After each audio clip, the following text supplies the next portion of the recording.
વડાલી તાલુકાનું આગવું ગામ એટલે ભંડવાલ। ગુજરાત રાજ્યનું સ્વચ્છ સુંદર ગામ એટલે ભંડવાલ।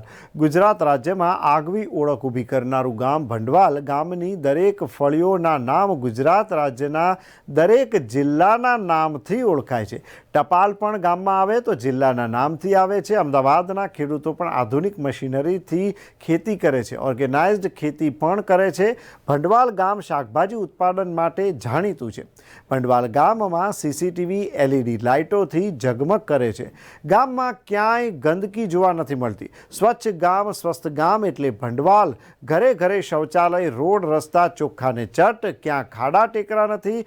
સરપંચ તથા સભ્યોની ચૂંટણી નથી થતી, સમરસ બની જાય છે। મતભેદો દૂર થાય છે ને સમરસ થતાં ગામમાં ક્યાં ગુટકા, તમાકુ, મસાલો મળતો નથી। વાઈફાઈની સુવિધા પણ ઉપલબ્ધ છે। પંચાયતમાં બધી જ કનેક્ટિવિટી છે।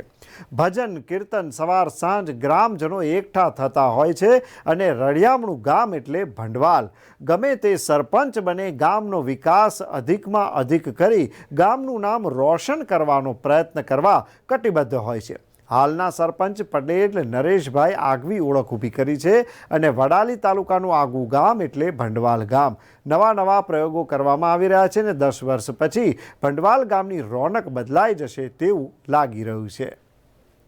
સાબરકાંઠા જિલ્લાના વડાલી તાલુકામાં આવેલું ભંડવાલ ગામ, જે અમારું ગોકુળિયું ગામ, એક મિની ગુજરાત તરીકે ઓળખાય છે।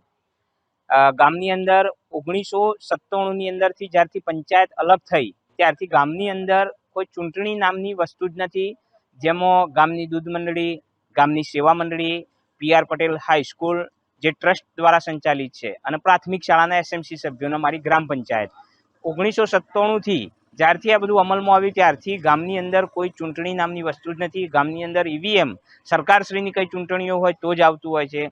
ગામ હળીમળી અને છેલ્લા 5 ટર્મથી સમરસ પંચાયત બનાવે છે અને સમરસ પંચાયતનો સતત સાબરકાંઠા જિલ્લાની અંદર સૌથી વધુ વાર સમરસ થવાનો લાભ પણ આ ગામને મળ્યો છે।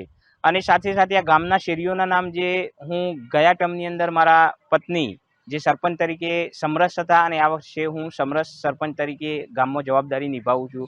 ગામની અંદર શેરીઓના નામ અલગ અલગ હતા, પટેલ ફળી, ખાડિયા ફળી, જૂની ફળી, આ રીતે। પછી અમને એક વિચાર આવ્યો કે અમે નેપાળની અંદર ફરવા માટે ગયેલા હતા, ત્યાં એક ગામની અંદર આ કોન્સેપ્ટ જોયો। ત્યાં આવીને અમે એમ કે ભાઈ આપણે સમગ્ર જિલ્લાઓના નામ આપ્યા છે। એવી ટોટલ ગામની અંદર 27 ફળીઓ છે, તો 27 જિલ્લાઓના નામ દરેક ફળી વાઇઝ અમે આપેલા છે। આજે ગામની અંદર કોઈ પણ માણસ આવે તો ગામની અંદર આવે તો કોઈ પણ માણસનું ગામ પૂછવું હોય, નામ પૂછવું હોય કે ઘર પૂછવું હોય તો એ સતત પોતાના જિલ્લા ઉપરથી જ એની ઓળખ થાય છે ને એમ કે ભાઈ સુરત જિલ્લાની અંદર આવી જાઓ ને 7 નંબરનું મારું મકાન છે।